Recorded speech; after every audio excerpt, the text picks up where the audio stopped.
Bismillahirrahmanirrahim. Assalamualaikum warahmatullahi wabarakatuh. Saya Aziz Adam Maulana dari Prodi Teknik Komputer dengan NIM 250511023 Universitas Negeri Semarang. Dengan dibuatnya video ini untuk memenuhi tugas saya mata kuliah pemrograman dasar, yaitu if else lanjut. Langsung saja. Di sini saya akan sedikit menerangkan yang saya buat, coding yang saya buat, yaitu seperti ini ya. Ini. Oke, mulai dari yang pertama ya. Saya menggunakan def. Def itu untuk mendefinisikan suatu fungsi. Nah, fungsi itu adalah suatu kumpulan perintah. Nah, perintah yang pertama yang saya gunakan itu struktur if else. Struktur if else itu digunakan untuk membuat keputusan berdasarkan kondisi tertentu. Nah, contoh nih, if 20 sampai 30, jika usia 20 sampai 30 dan jika dia laki-laki dapat nilai 38 sampai 40, maka dia dapat poin 3. Itu juga berlaku dengan perempuan, jika dia umur 20 sampai 30 dan dia perempuan dan dapat nilai 34 sampai 36, dia dapat poin 3. Ini dipakai semuanya seperti itu sampai di menentukan kebugaran. Nih, seperti itu. Nah, di fungsi struktur if else saya ada tambahan itu menggunakan lower. Lower itu adalah untuk mengubah semua huruf dalam sebuah string menjadi huruf kecil. Nah, seperti ini laki-laki ini. Nanti jadi kalau pengguna menginput laki-laki walaupun caps lock semua, besar semua, nanti akan dibaca sistem itu kecil semua, otomatis kecil semua. Seperti itu. Lanjut. Nah, di sini setelah if else selesai, itu saya menggunakan def main. Yang pertama print. Print itu digunakan untuk menampilkan teks atau informasi ke layar sehingga pengguna tahu program yang dijalankan itu apa. Nah, di print untuk program tes kebugaran seperti itu ya. Dan untuk ini sama dengan terus bintang 50 itu digunakan untuk seperti ini nih.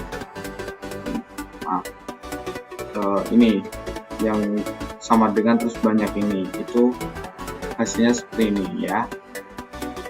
Nah, setelah itu ada nih menginput data. Jadi pengguna nanti diminta untuk memasukkan data. Ini fungsinya menggunakan input. Nah, di input sendiri ada jenis-jenisnya, salah satunya ini int, itu mengubah data yang ada menjadi bilangan bulat. Nah, kan ini kan usia nih. Nah, gara-gara usia pasti kan harus bilangan bulat, kalau desimal nanti nggak bisa. Kalau desimal sendiri itu menggunakan float. Nah, karena nilai tes itu kadang ada yang koma-koma, makanya digunakan float gitu. Lanjut lagi. Nah, ini masih menggunakan if else.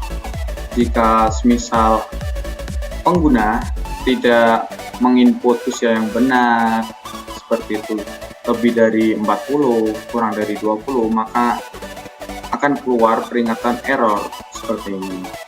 Nah, itu digunakan juga di jenis kelamin, biar di jenis kelamin biar lebih mudah atau lebih singkat lah, jadi inputnya bisa L atau P. Itu saya menggunakan in itu untuk memastikan apakah variabel yang diinput masuk dalam kemungkinan. Nah, kemungkinannya itu apa? L. Ini bisa dipakai nih, L laki sama laki-laki, atau yang perempuan itu P, perempuan dan wanita itu. Jadi bisa digunakan semisal menginput P, perempuan, wanita, terus caps lock atau enggak itu masih bisa dibaca oleh sistem, itu menggunakan in dan power gitu. Tapi kalau misal yang lain-lain atau salah ketik itu tetap jenis kelamin tidak valid. Oke, selanjutnya itu ada ini skor tes sama dengan hitung tes 1 itu